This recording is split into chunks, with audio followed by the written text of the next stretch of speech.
You had central heating this morning, running water, a door that locked, a world mapped in pixels and satellites. Now the wind decides whether you live. You open your eyes and the first thing you notice is the smell. Smoke trapped in wool, horse sweat, sour fermented milk. The earth itself, damp and unpaved. There are no walls in the modern sense, only felt stretched over wooden ribs, breathing with the wind. You are inside a yurt. It is the 5th century, not the romanticized one from paintings, not the classroom version with neat borders and labeled arrows. This is the century where Rome is cracking, not in a single collapse, but in long, groaning fractures. Where imperial diplomats write letters begging for peace. Where gold moves eastward in tribute. Where entire province is empty because someone on horseback has decided to move west. You are among the Huns, not as a historian, not as an observer, but as someone who must survive inside their world. Outside, horses outnumber people. Children learn to ride before they can fully walk. A bow is not a weapon here, it is an extension of the body. Mobility is not a tactic, it is identity. You do not know their language yet. You do not know their humor. You do not know what they consider weakness. And weakness, here, is noticed immediately. In this world, there are no standing armies in the modern sense. No supply chains stretching across continents. No permanent cities to hide inside. Power is personal. Authority moves. Loyalty shifts with strength. You are not stepping into a barbarian horde, despite what Roman chroniclers will later write. You are entering a confederation, a web of tribes, alliances, rivalries, and negotiated dominance. It is political. It is strategic. It is brutal when needed. And somewhere in this moving world is a young leader who will become a name whispered across continents. Attila. But before he becomes this scourge of God, he is a man navigating clan politics, Roman diplomacy, tribute negotiations, and fragile coalitions. You will meet him not as legend, but as calculation. Over the next journey, you will learn how steppe life shapes psychology, why mobility defeats walls, why Roman armies feared arrows more than swords, how tribute can be more powerful than conquest, why myth turned the Huns into monsters, and what the sources actually say, how coalitions held together by charisma eventually unravel. You will ride west toward Gaul. You will see Roman cities from the outside, stone, order, bureaucracy, and understand why they seemed invincible. You will stand in northern Italy when smoke rises from Aquileia. You will watch negotiation replace battle at the gates of Rome. And you will learn something most summaries ignore. The Huns did not conquer the world. They destabilized it, which is often more effective. This is not a story about savagery. It is a survival guide inside a culture built for movement, negotiation, intimidation, and speed. You will have to learn quickly how to sit a horse without embarrassment, how to drink fermented mare's milk without flinching, when to speak and when to remain silent, how to survive inside a coalition that can turn on itself faster than it turns on Rome. Because in this century, cities fall, empires fracture, and the wind does not care who you used to be. Stay until the end. By then, you will understand not just why Rome feared the Huns, but why the Huns feared losing cohesion more than they feared Rome. The steppe is waiting.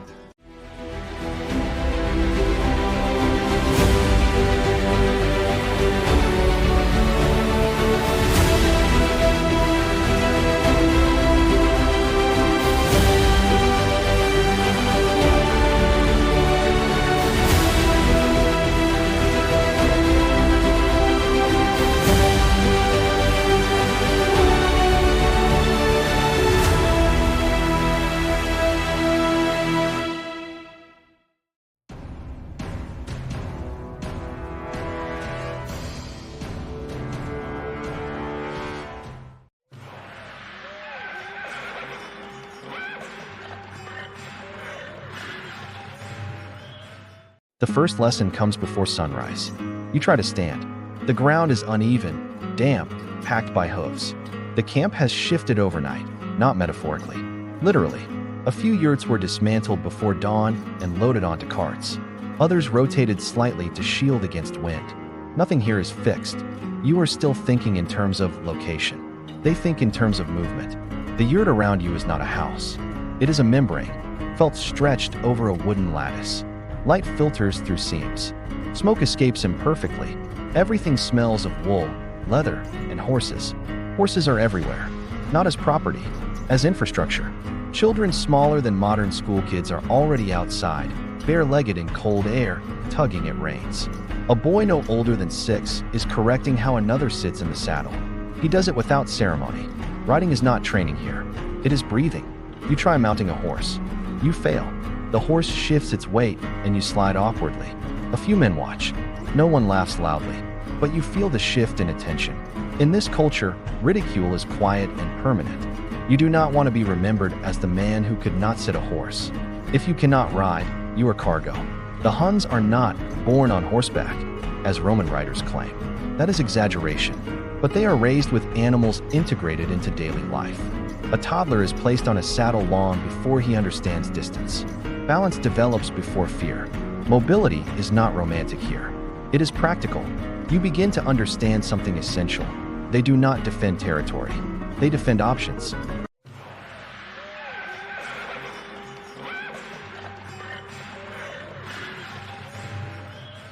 Later, as you help carry water skins, you recall the Roman descriptions. Thick, theatrical accounts of monstrous faces, stitched scars, and human appetites. From inside the camp, the reality is different.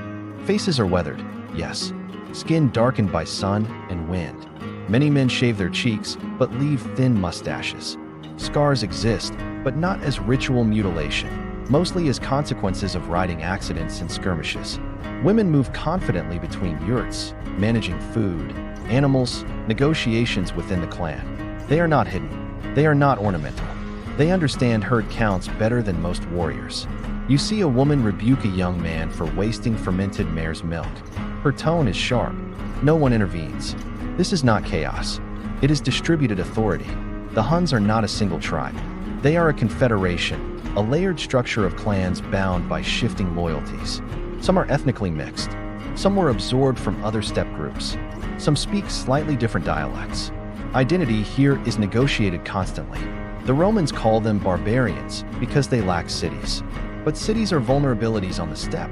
Fixed walls are traps. You watch an older warrior use a Roman coin as a weight while cutting leather. The emperor's face has been scratched nearly smooth. Gold is useful. Rome is useful. Rome is not sacred. Do not assume they hate Rome. They understand Rome better than Rome understands them.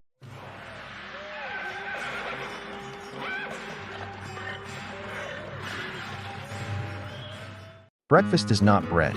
It is fermented mare's milk, kumis, sour, slightly alcoholic, warm from storage. The first sip makes your face tighten. Someone notices. A hand thumps your shoulder approvingly when you swallow without spitting. Dried meat follows. Tough, salty, efficient. They eat while moving, while checking tack, while adjusting arrow fletchings. No one gathers around a table. Meals are integrated into work. You begin to recognize patterns. Saddles are repaired daily. Bowstrings are checked obsessively. Herd counts are repeated aloud. Scouts come and go without announcement. The humor is dry and understated. It centers on endurance. A rider mocks another for falling during practice, suggesting even a Roman foot soldier would have sat better. The joke lands not because it is cruel, but because Roman infantry are considered sturdy and painfully slow. They imitate Roman marching for amusement. Exaggerated stiffness, imaginary shields. You realize something uncomfortable. They do not fear Roman soldiers individually. They fear Roman organization. Laughter here tests resilience. If you bristle easily, you will be isolated.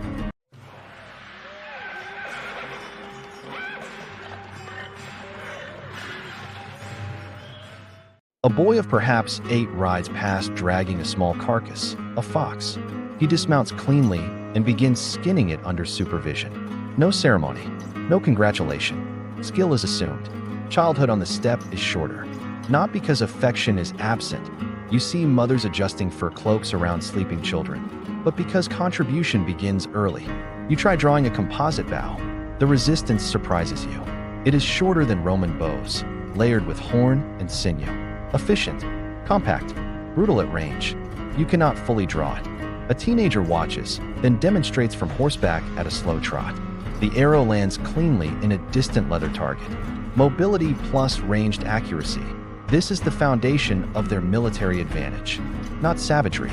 Physics.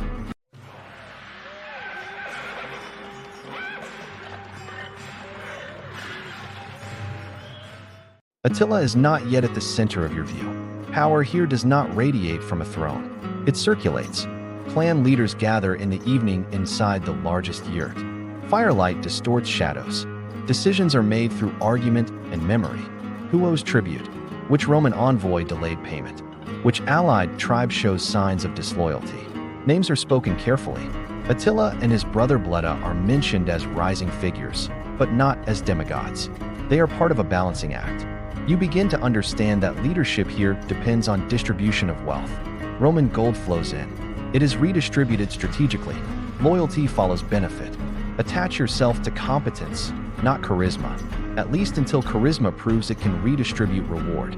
The camp quiets late. Horses shift in the dark. Wind presses against felt. You lie awake realizing that survival here depends less on brutality and more on adaptability. You must learn to ride without wobbling, drink without grimacing, repair leather, stay silent when clan politics surface. The Huns are not chaos. They are motion structured by necessity, and you are still very visible.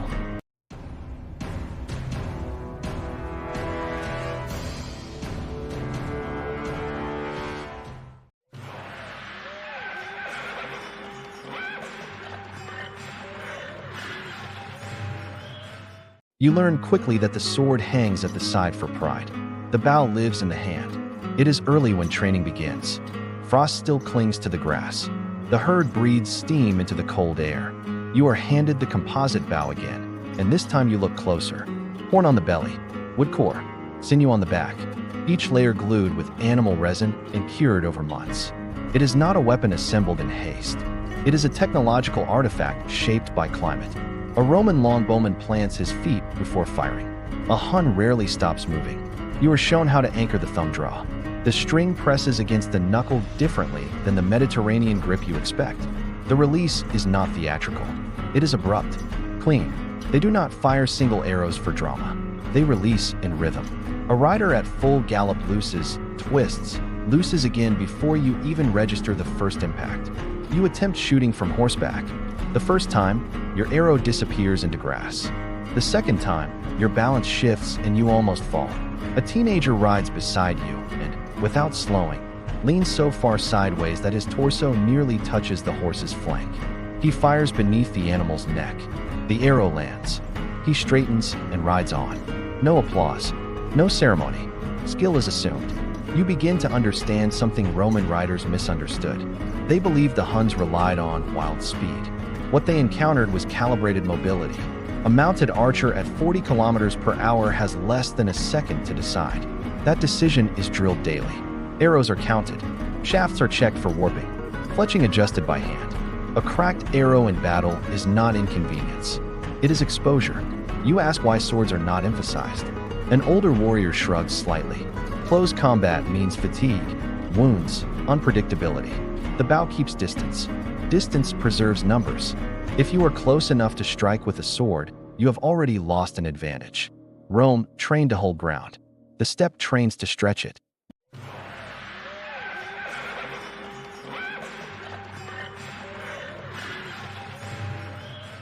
By the third day of full training, your legs ache in a way modern life never prepared you for. Riding is not posture. It is constant correction. The horse beneath you is not calm livestock. It is responsive muscle. It senses imbalance instantly. A subtle shift of knee or hip changes direction. The Huns ride without gripping in panic. Their weight flows with the animal. You notice something that Roman observers rarely recorded. Horses here are smaller than the cavalry mounts of imperial stables. Stockier, enduring, not built for one decisive charge, but for days of movement. A veteran demonstrates horse rotation. 3 mounts per warrior in some cases. A rider gallops for an hour, switches horses, continues. This is how they outdistance Roman scouts. You try switching mid-ride. It is humiliating. Your first dismount is clumsy. The second horse sidesteps and nearly knocks you flat. Laughter ripples, not cruel, but sharp.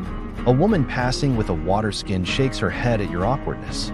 Children ride past, barebacked, balanced without stirrups. They treat reins as suggestions rather than restraints. You begin brushing your assigned horse each evening. It is not affection. It is maintenance. Horses here are not symbolic wealth. They are infrastructure, transport, battlefield geometry, and escape route in one organism. A boy explains, indirectly, that a rider who mistreats a horse will not be trusted in battle. Neglect implies short-term thinking. Your reputation attaches to how you treat animals. The Romans built roads to move armies. The Huns built stamina into flesh.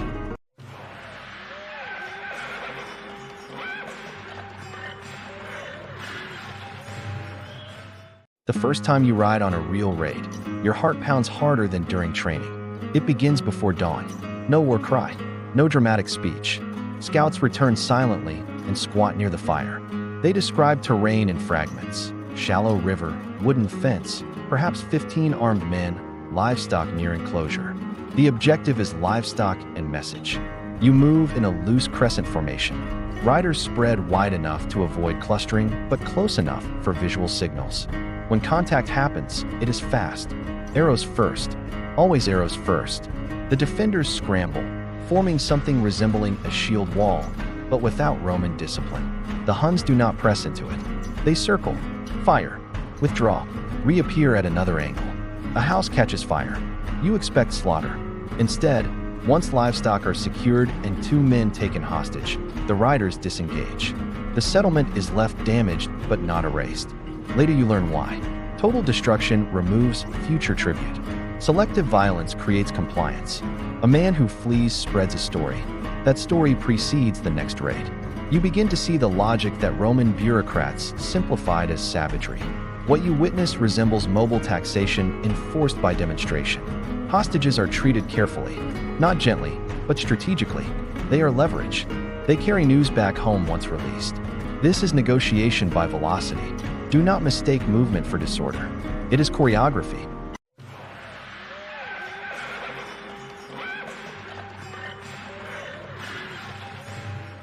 The feast after the raid is louder than usual. Meat is roasted on spits. Fat drips into fire. The air smells of smoke and marrow. Kumis is passed more freely. Laughter grows heavier. But beneath the noise runs accounting. Gold coins taken from Roman intermediaries are displayed. Textiles are measured. Weapons inspected. Distribution is deliberate.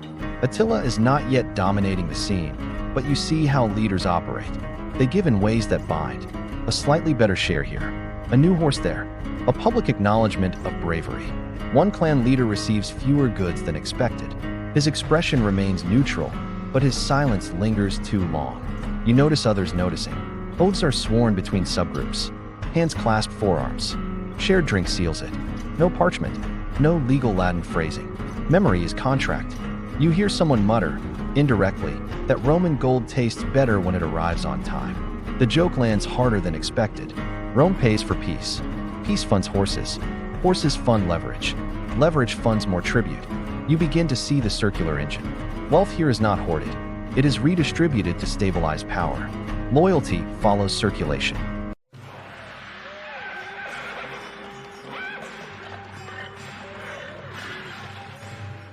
You travel near a Roman frontier settlement days later. The Huns do not attack.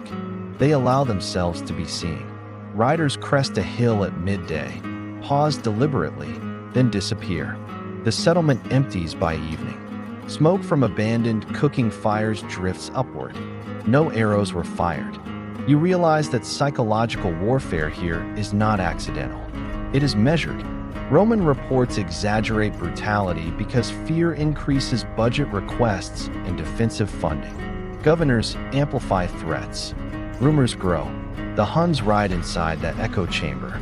A settlement already convinced of impending doom collapses faster than one surprised. You overhear riders discussing how long it takes for word to reach the nearest Roman garrison. They calculate reaction times. You begin to understand that Rome's greatest weakness is not military capacity. It is administrative delay.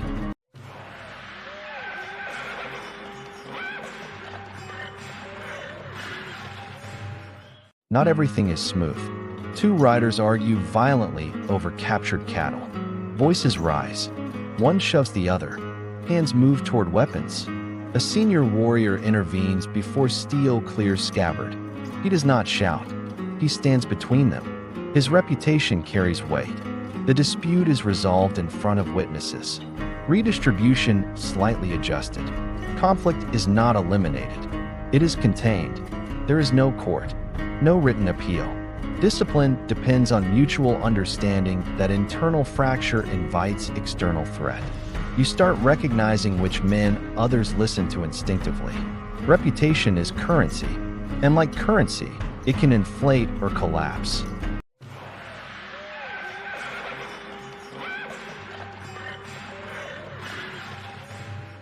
You finally see Attila in closer proximity, not in spectacle, in calculation. He rides without ornament excessive enough to invite mockery. His armor practical, his posture relaxed but attentive. While others recount raid details with embellishment, he asks about Roman envoy response times, about how tribute flows changed after the last incursion, about which allied tribe hesitated. His questions move beyond battle. He thinks in systems. You notice he listens longer than he speaks. When he does speak, the room narrows slightly. You begin to understand why later chroniclers would mythologize him, not because he screamed loudest, but because he asked better questions. Your thighs no longer burn as violently. Your hands bleed less from bowstring friction. You understand now that Hunnic warfare is not a storm. It is pressure applied precisely where systems weaken. Ahead lies deeper politics, and a young leader about to convert tribute into dominance.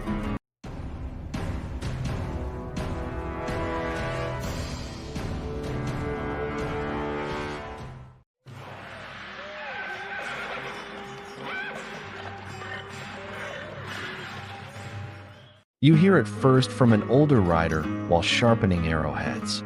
Attila once lived among Romans, not as conqueror, as hostage. The word sounds misleading in your ears. In steppe politics, hostages are not prisoners in chains. They are guarantees, exchanges between powers who distrust each other but prefer negotiation to annihilation.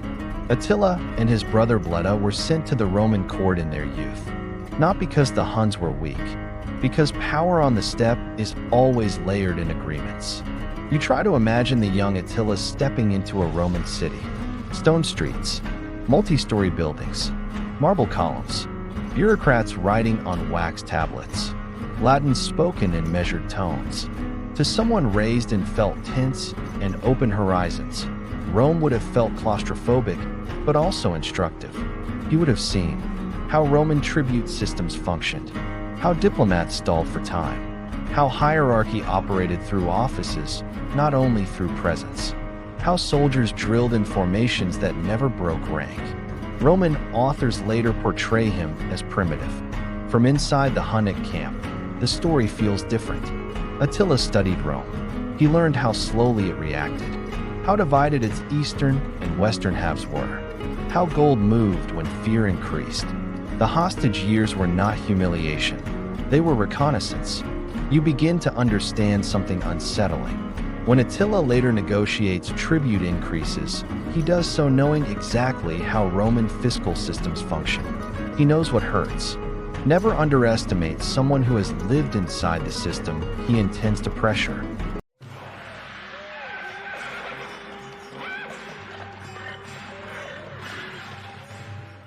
When you first see Attila and Bleda together, the contrast is subtle but clear. Bleda laughs more easily. He hosts feasts with broader gestures. His cloak is slightly more decorative. He speaks longer before concluding. Attila listens. The two ruled jointly after their uncle Rugula's death. Joint kingship is common in steppe politics. It prevents concentration of power and reduces immediate internal fracture. But it requires equilibrium. You begin noticing how decisions are divided. Bleda oversees certain diplomatic interactions. Attila takes point on military coordination and tribute enforcement. The Eastern Roman Empire pays heavily during this period. Gold flows north. Roman envoys arrive in heavy cloaks, escorted nervously. They kneel when required. They avoid eye contact at the wrong moment. You watch Attila during one such meeting. He does not raise his voice. He simply recalculates terms. Tribute doubled. Delays penalized. Refugees returned. He phrases demands in practical language. The Romans agree, reluctantly. Behind the negotiation stands mobility. If Rome refuses, the Danube frontier becomes unstable. Power is most effective when it offers a worse alternative without needing to demonstrate it. But equilibrium between brothers rarely lasts. You hear rumors, not loud accusations, but shifts in tone. Attila's influence growing. Bloodist network slightly thinner. In steppe politics, shared power can look stable for years before it shifts suddenly. One day Bleda is present, later he is not. Accounts differ. Some say accident. Others suggest calculated removal. No one speaks openly, but the camp adjusts quickly. There is no civil war, no fragmentation. Authority consolidates around Attila. The transition is almost clinical.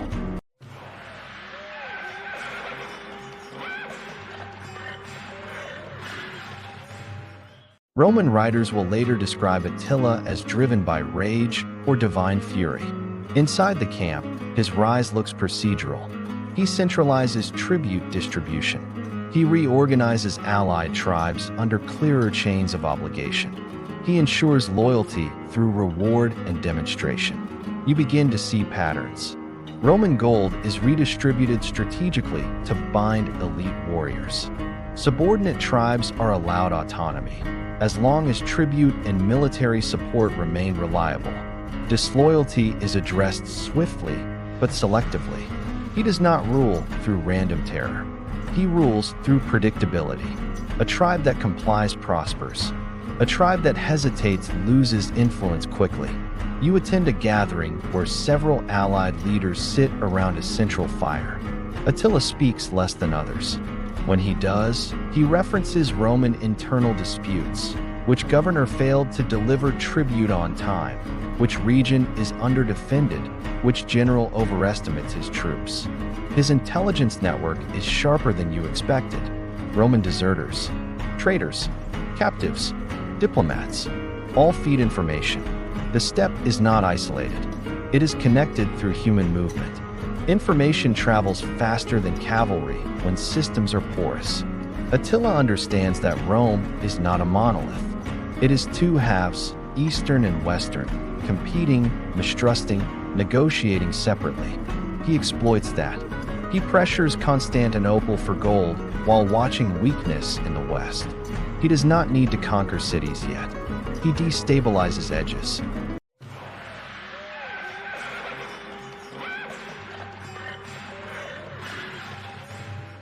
The first large-scale campaigns against the Eastern Roman Empire are not reckless invasions. They are calculated escalations. Roman officials delay payments. Attila responds by crossing the Danube. Cities burn, not all of them, but enough. Margus, Nisus, Philippopolis. You hear survivors' accounts filtered through writers who participated.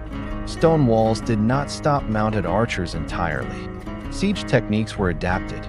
Captured engineers forced to assist. Roman infrastructure turned against itself. But what matters more than any single city is the pattern. Tribute increases after each campaign. Gold moves north. The Eastern Empire chooses payment over prolonged war. From inside the Hunnic world, this is victory without occupation. From Rome's perspective, it is humiliation. You watch a Roman envoy once attempt to appeal to Attila's sense of reason. The phrase causes subtle amusement among nearby warriors. Reason here is measured in leverage.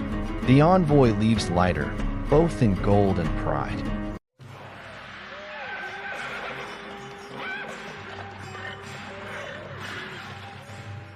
You observe Attila over weeks. He eats simply compared to some subordinate leaders. Roman historians note this detail too, not out of admiration, but surprise. He drinks, but rarely to excess. He listens more than he speaks. When disputes arise among allied tribes, he intervenes decisively, but without spectacle. There is something almost austere in his presence. No jeweled crown, no throne carved from marble. Authority radiates from expectation. Men expect him to act. He usually does. You begin to understand why later Christian writers cast him as divine punishment. It simplifies complexity. But inside the confederation, he is not apocalypse. He is organizer. He converts scattered mobility into unified pressure. And he is patient. Rome calls him barbarian. The steppe calls him necessary. You now understand how a hostage becomes strategist, how joint rule becomes singular authority, how tribute becomes tool. Attila is no longer simply a clan leader. He is central node in a widening network of fear, negotiation, and mobility. Ahead lies confrontation with the West, and the moment when Rome will realize that gold no longer guarantees peace.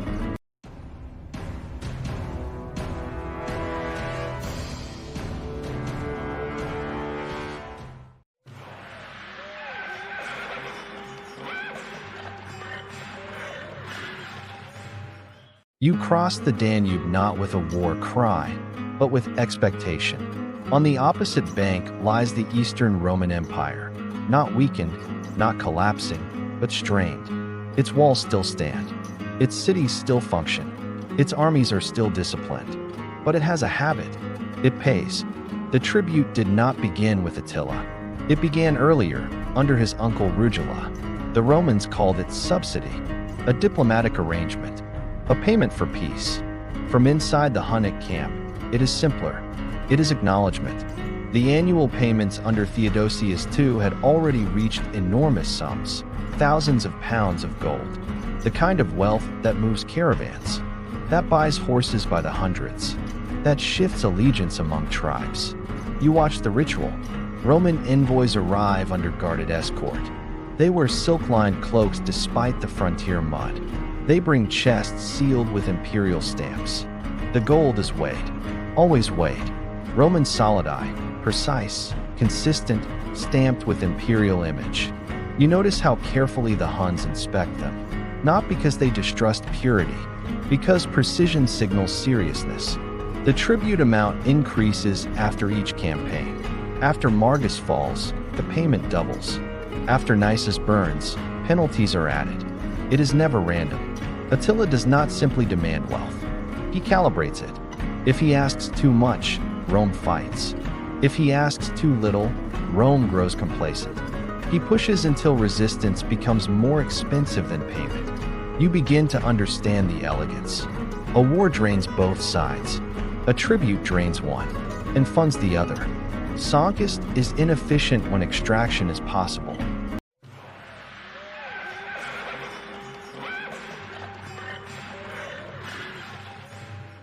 You travel once with a delegation closer to Roman territory than before, not to attack, to observe. From a distance, Constantinople gleams. Massive walls, organized harbors, Theodosian fortifications stretching in layered defense. Inside those walls live administrators who believe in systems. But systems crack quietly. You hear reports from merchants and defectors. Taxation has increased in frontier provinces to fund tribute payments. Farmers complain. Local officials skim percentages. Corruption grows. Eastern Roman commanders argue in councils. Some advocate confrontation. Others argue that the Danube line cannot hold against mobile cavalry. The empire still commands professional infantry, heavy cavalry, siege capacity, but it is stretched across multiple threats. Persia to the east, internal religious disputes, and now Hunnic pressure from the north. The emperor chooses gold. From inside the Hunnic camp, this decision reinforces confidence. Rome fears disruption of trade routes more than battlefield defeat. You hear a Roman intermediary describe Attila privately as manageable. The word circulates among writers later and causes quiet amusement. Manageable implies leverage on both sides. Attila sees only one.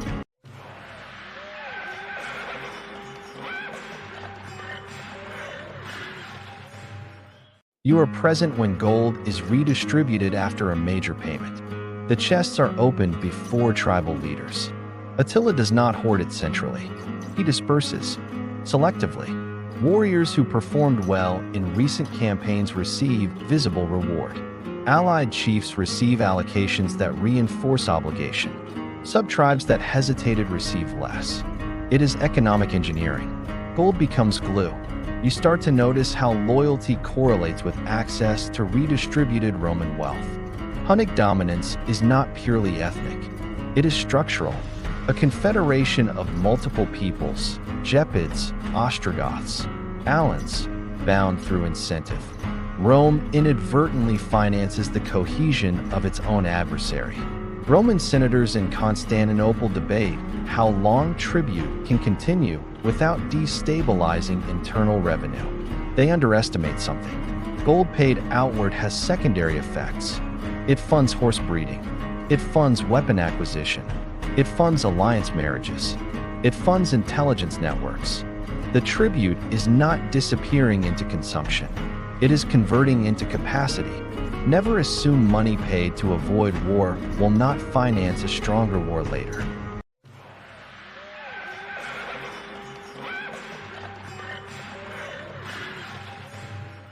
In frontier towns, resentment builds. You encounter Roman deserters who cross the Danube voluntarily.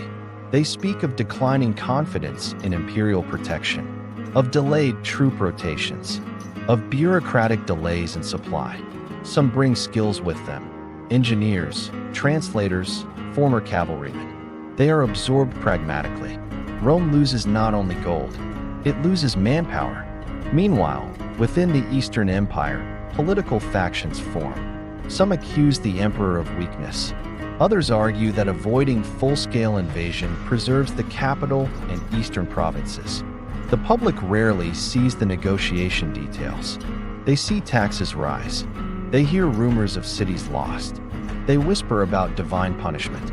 Roman bishops debate whether the Huns are scourge or test. Inside the Hunnic camp, theology matters less than momentum.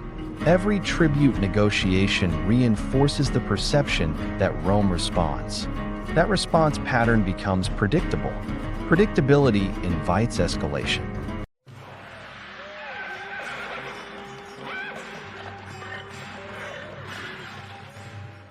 Years pass. Tribute increases. Campaigns continue in waves. But something shifts. The Eastern Empire begins reinforcing its walls more aggressively. Defensive infrastructure improves. The Theodosian walls are strengthened further. Roman generals experiment with anti-cavalry tactics. Attila notices. He senses diminishing returns and constant pressure on the east. You begin hearing conversations pivot westward. The Western Roman Empire is weaker economically, politically fragmented, militarily reliant on federate tribes. Ravenna governs more by negotiation than by authority. A dispute involving a Roman princess, Honoria, reaches Attila's court.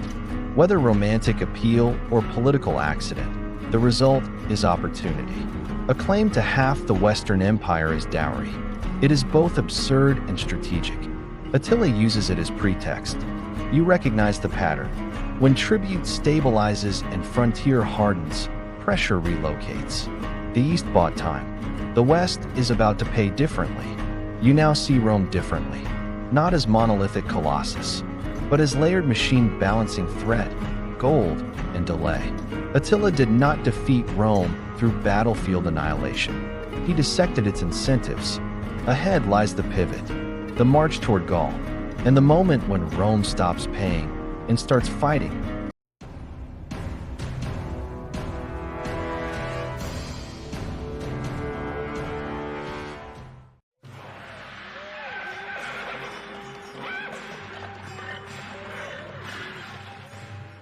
You first hear the name Honoria in a tone closer to irony than reverence. A Roman princess, sister of Emperor Valentinian III. Young, politically constrained, rumored to have sent a plea, perhaps for rescue, perhaps in desperation, along with a ring. From inside the Hunnic court, it does not matter whether the gesture was romantic or accidental. It becomes leverage.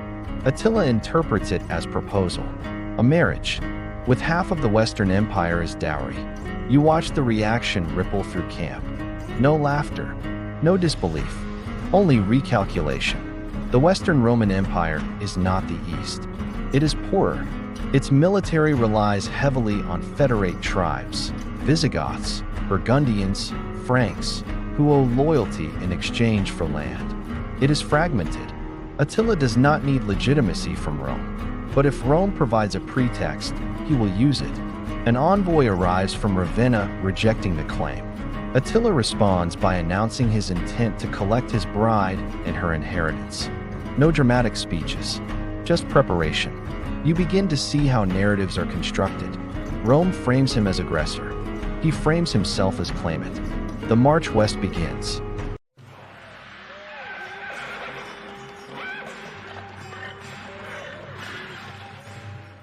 As you ride into Gaul, the landscape changes. The steppe gives way to farmland, river valleys, Roman roads worn by centuries of traffic. Vineyards cling to hillsides, stone villas the countryside. But political authority here is thin. The Western Empire is governed by negotiation. General Flavius Aetius emerges as central figure, a Roman commander who once lived among the Huns as hostage in his youth, a mirror image of Attila's Roman years. He understands steppe warfare better than most Romans. He knows that confronting Attila requires unity. He begins assembling a coalition. Visigoths under King Theodoric I, Burgundians, Franks, even Alans. Tribes who often distrust Rome now find common cause. You hear reports from scouts. Cities close gates before you arrive. Some surrender quickly, others resist briefly. Metz burns. Orleans prepares defense. But the larger story unfolds behind the lines. Aetius negotiates feverishly, persuades, threatens, bargains. The Roman army alone is insufficient. The West must become alliance. You notice something new. The Huns are not facing a single enemy. They are facing a convergence.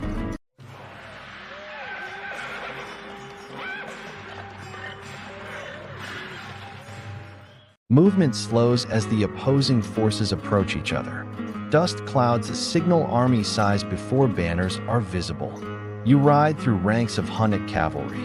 Alongside them march subject peoples, Ostrogoths, Gepids, some enthusiastic, some wary. Morale remains steady, but tension grows. The battlefield chosen lies near the Catalonian plains, open terrain suitable for cavalry, but not entirely flat. Ridges and slight elevations break the field. Aetius understands positioning. The coalition army takes higher ground first. The Visigoths anchor one flank. Romans and Alans hold center. The Huns form up opposite. You feel the difference immediately. This is not a raid. This is collision.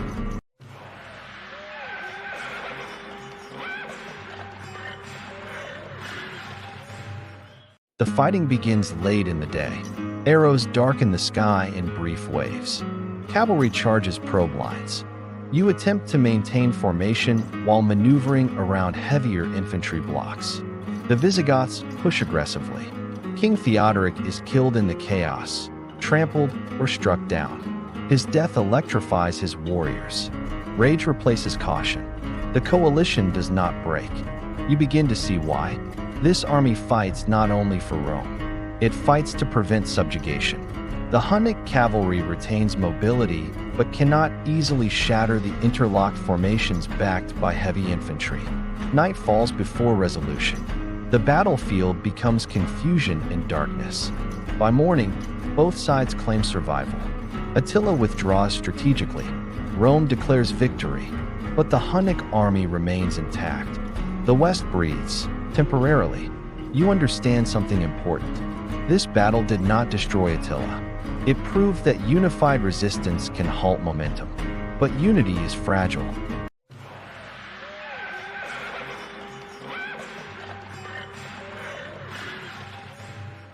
Inside camp, the mood is not despair. It is reassessment. Losses are counted. Not catastrophic. Not trivial. Attila did not collapse. He pivots. If Gaul proves resistant, Italy may prove vulnerable. The Western Empire's heartland lies south. A year later, you ride again, this time across the Alps. The Italian campaign begins. Cities fall more easily. Aquileia is razed after stubborn resistance. Refugees flee toward Rome itself. Panic spreads faster than cavalry. Pope Leo I meets Attila in 452. The encounter is shrouded in legend. divine visions, persuasion, negotiation. From your vantage point, the explanation feels simpler. Disease spreads among troops. Supply lines stretch. Eastern Roman forces threaten from behind. Attila withdraws.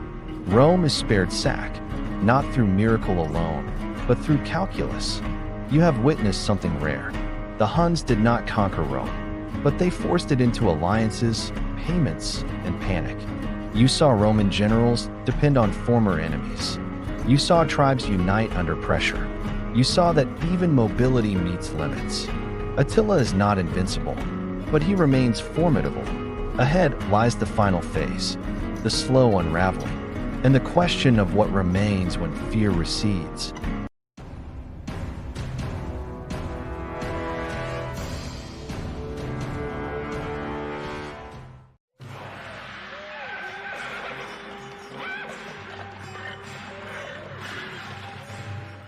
The Alps do not resemble the open steppe. They narrow movement. They compress columns. They turn speed into effort. You feel it immediately as the army begins the ascent. Horses struggle on uneven ground. Carts lag behind. The air thins. Scouts must move ahead more cautiously. Narrow passes mean vulnerability. An ambush here would not require numbers, only gravity. This is the first campaign where terrain truly resists you. In Gaul, space allowed maneuver. Here, rock dictates pace. Roman roads appear intermittently, remnants of imperial infrastructure that once guaranteed swift movement of legions. Now those same roads serve you.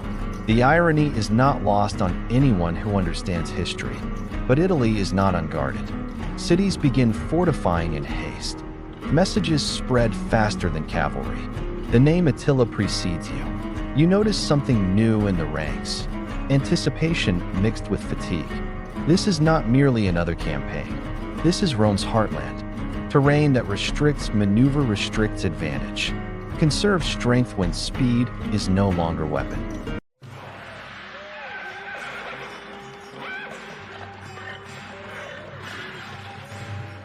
Aquileia stands defiant. Unlike many Gallic settlements, it does not surrender quickly. Its walls are solid. Its defenders determined. Supplies adequate, at least initially. You encircle. The siege begins. Hunnic warfare favors mobility, but siege warfare demands patience. Siege towers are improvised. Earthworks dug. Roman prisoners forced to assist in undermining walls.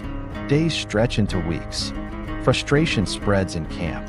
Some allied tribes question whether prolonged siege is worth delay. Supplies thin. Foraging grows riskier. Then something shifts. A breach opens, whether through undermining, structural weakness, or defender exhaustion. No one can fully agree. When the walls fall, the destruction is thorough. Aquileia is devastated to a degree that echoes across northern Italy. Survivors flee into lagoons along the Adriatic, the early seeds of what will become Venice. You stand inside the ruins. Stone buildings collapsed. Smoke lingering. Silence after violence. This destruction is not random. It is message. Italy must understand cost. But prolonged siege has a hidden price. Time. And time alters campaigns.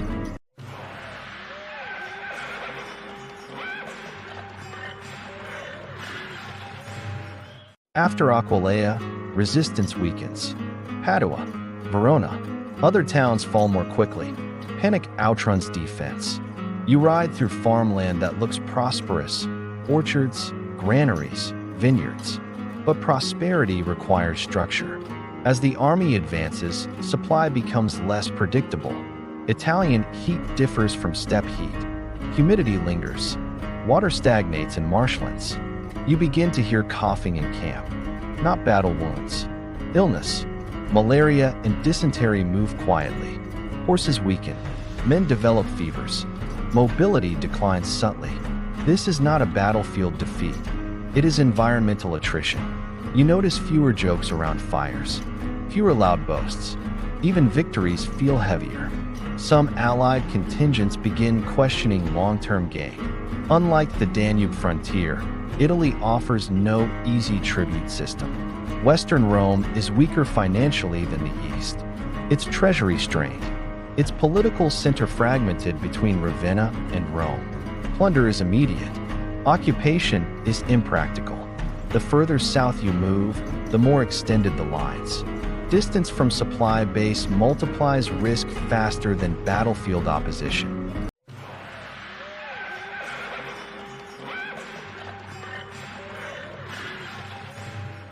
Near the river Mincio, something unexpected occurs.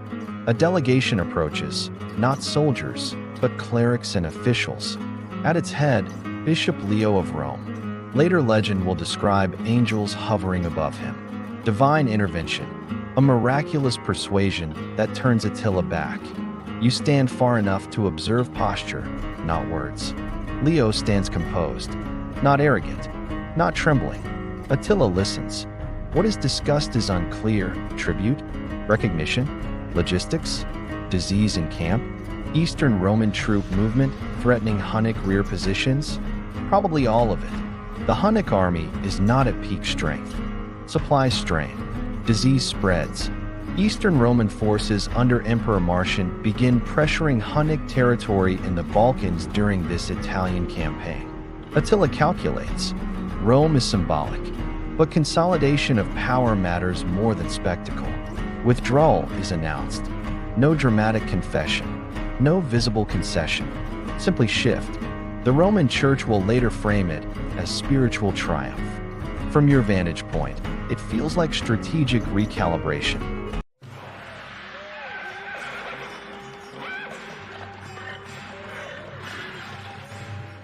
As the army turns northward, something intangible shifts. Not collapse, not panic, but saturation. Years of campaigns have enriched the Confederation. Gold flowed, plunder distributed, prestige accumulated. But cohesion requires constant motion and reward. The Italian campaign yielded destruction, but not sustainable revenue like the Eastern tribute system. You begin to sense factional undercurrents again. Minor disputes linger longer than before. Allied tribes assess future risks. Then news spreads quietly. Attila falls ill in 453. Some say hemorrhage on his wedding night. Others whisper poisoning. Others natural causes. Regardless of mechanism, the result is immediate. Without Attila, the Confederation loses central gravity. His sons compete. Allied tribes reconsider allegiance. Rome survives, not because it was stronger in every battle, but because the Confederation depended heavily on singular authority. You look back at Italy, fields scarred, cities shaken, but not erased. Attila reached Rome's doorstep. He bent empires. He redirected economies. He exposed vulnerabilities. But even the most adaptive mobility meets structural limits: terrain, disease, distance, mortality. You arrived among riders who seemed unstoppable. You now see something more complex. Strength concentrated in one mind can move continents. But no confederation is immune to succession. Ahead lies the final reckoning. What remains after fear fades?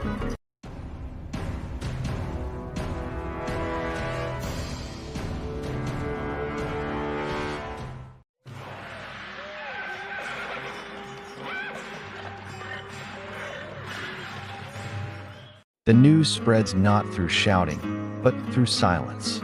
Attila is dead. You were not inside the tent, but the story circulates quickly. A wedding feast. A new bride, Ildiko. Heavy drinking. Night. Then blood. Some say a burst vessel in the nose. Others say internal hemorrhage. Some whisper that he choked. Others imply more deliberate causes.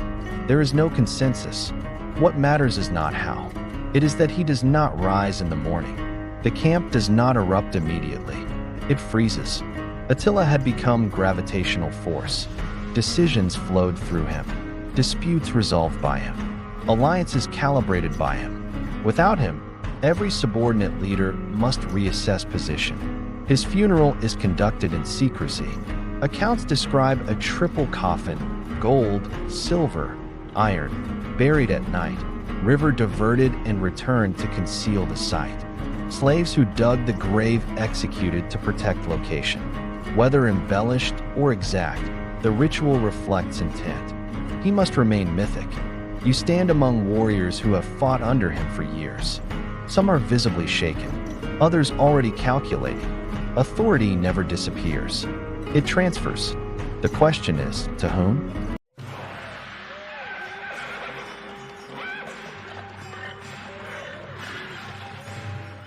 Attila leaves several sons, Elik, Dingizic, Ernak. None command his presence. They inherit power structurally, but not psychologically. The confederation under Attila was not a unified ethnic nation. It was a network of tribes bound by reward, fear, prestige, and shared campaigns. Without singular authority, those bonds strain. Allied groups, Gepids under Ardaric, Ostrogoths, others, begin reassessing status. You begin to notice fewer synchronized movements in council gatherings. Voices overlap more often. Negotiations stretch longer. Elik attempts to assert dominance firmly, but force without established gravity feels different. Some allied leaders remember subordination under Attila as tolerable because it was profitable. Under his sons, profitability is uncertain. Cohesion built on momentum requires constant renewal. When movement stops, loyalty recalculates. The sons inherit territory. They do not inherit inevitability.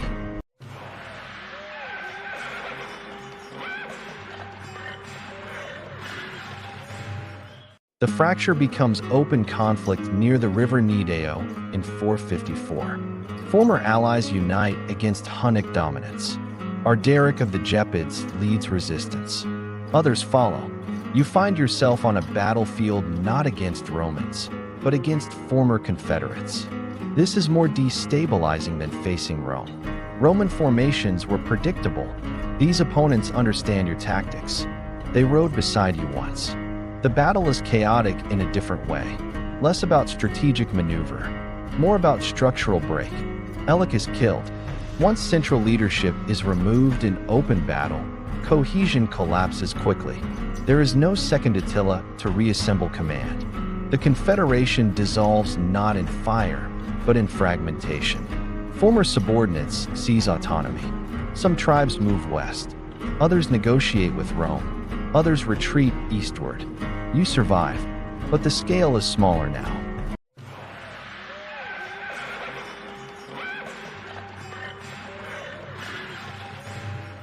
Back in Roman territories, news spreads rapidly.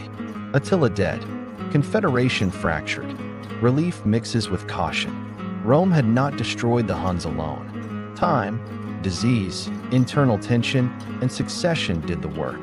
Roman chroniclers will remember Attila as scourge of God. They will describe burning cities, terror, and divine judgment. They will also conveniently underplay how much tribute was paid, how often negotiation replaced confrontation. Fear becomes narrative tool. It strengthens Roman identity after crisis. The myth grows larger than the man. You realize something critical. The Huns did not vanish. They transformed. Some integrate into other tribal confederations. Some become federate soldiers for Rome. Others drift back toward the steppe. Power did not evaporate. It redistributed.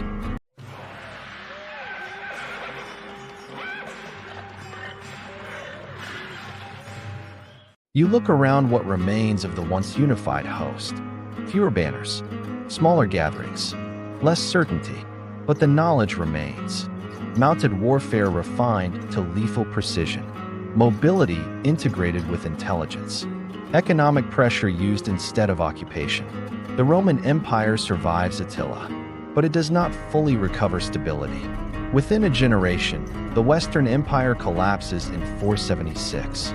Not because of a single invasion, but because structural strain never truly resolved. The Huns accelerated exposure. They did not invent weakness. You reflect on your arrival years ago. You expected chaos. You found structure. You expected blind destruction.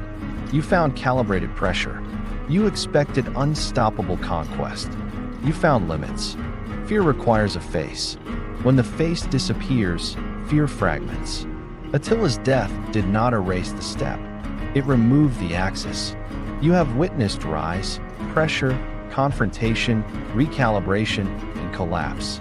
The Huns were never simply barbarians at the gate. They were system within movement. And like all systems dependent on singular concentration, they could not outlive the center.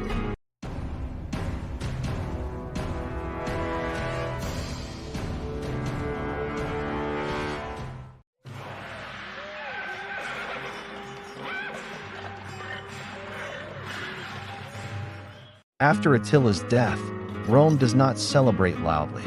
It rewrites. You begin noticing how the narrative shifts in Roman and later Christian texts.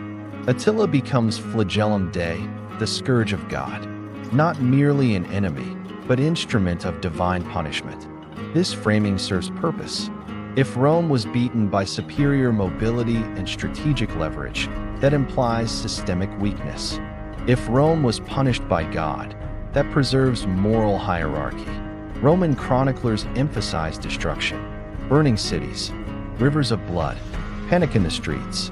They rarely emphasize the years of negotiated tribute, the Roman envoys kneeling with gold, the structural fragility of the Western Empire before Attila ever crossed the Alps. You read fragments from Priscus of Panium, one of the few Roman writers who actually met Attila. His description is strikingly restrained. He notes Attila's simplicity at table, his wooden cup, while others drank from gold. That detail matters. It contradicts the image of a rational tyrant. You realize that history often prefers drama to complexity. The myth grows because it is useful. Rome needs a villain large enough to justify fear and later survival.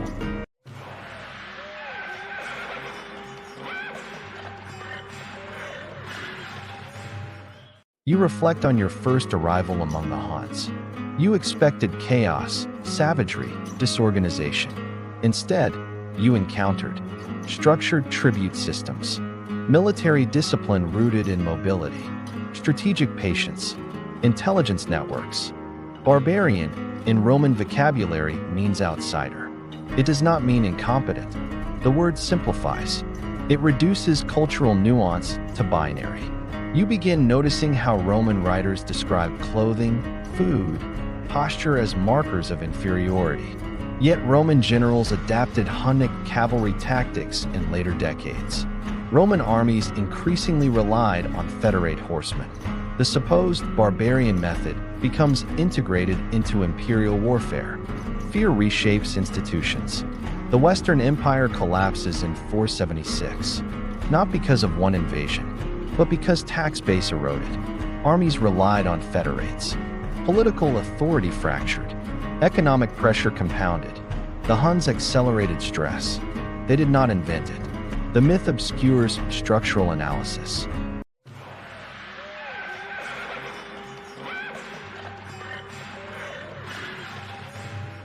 You return mentally to the steppe. The land did not vanish when Attila died. It absorbed the shock. Some Hunnic groups moved east. Some dissolved into other confederations. Some were absorbed into Germanic polities. Others faded into anonymity. The steppe remains ecosystem of movement. Centuries later, new confederations will rise: Avars, Magyars, Mongols, each echoing elements of Hunnic strategy. Rapid mobility, psychological pressure, economic leverage. The Roman world misread the steppe as chaos. It was adaptation to geography. Grasslands reward movement. Movement rewards decentralization. Decentralization produces flexible power structures. But flexible systems often struggle with succession. Attila unified by presence. Without presence, the structure loosened. Not collapse, diffusion.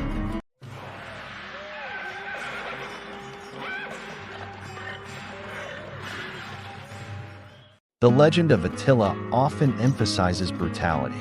Yet brutality was not unique to the Huns. Roman legions razed cities for centuries. Germanic tribes massacred rivals. Siege warfare across cultures was devastating. What distinguishes Attila historically is scale of coordinated pressure. He did not occupy Rome. He destabilized it. He forced East and West to reveal vulnerabilities. He exposed the economic and military strain beneath imperial rhetoric. The myth focuses on flames. The reality involves logistics, tribute calculations, intelligence networks, alliance politics. From inside the Hunnic world, you witnessed structure. From inside the Roman world, you witnessed bureaucracy under stress. The clash was not civilization versus chaos. It was two systems competing for adaptation.